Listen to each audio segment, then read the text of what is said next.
অনেক মানুষ আছে যারা ঘুমানোর পর পরের দিন সকালটা দেখতে পায় না।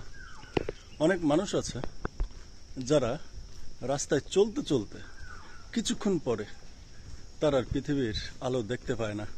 অনেক মানুষ আছে রান্না করতে করতে হঠাৎ করে আগুন জ্বলে তারা আগুনে দগ্ধ হয়ে যায়, তারা আর পরের দিনটা দেখতে পায় না। অনেক মানুষ আছে যারা খাবার পায় না, খেতে পায় না, রাস্তায় পড়ে আছে।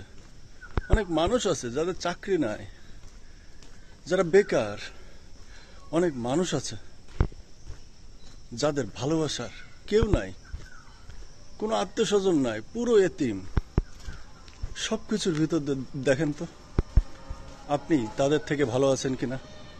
যদি ভালো থাকেন অবশ্যই ঈশ্বরকে ধন্যবাদ দিন, প্রতিনিয়ত ধন্যবাদ দিন যে প্রভু তুমি আমাকে সমস্ত বিষয় থেকে, সমস্ত কিছু থেকে তুমি ভালো রেখেছ।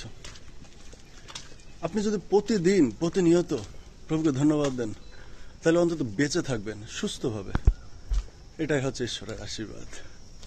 অনেক কিছু দরকার নেই, টাকা পয়সা, জমি জমা, সম্পত্তি, কিচ্ছু দরকার নেই। আপনি যে সুস্থ আছেন এইটাই হচ্ছে ঈশ্বরের সবচেয়ে বড় আশীর্বাদ, এবং বেঁচে আছেন এটা তার চেয়েও বড় আশীর্বাদ। ঈশ্বর আপনাদের প্রত্যেককে আশীর্বাদ করুক।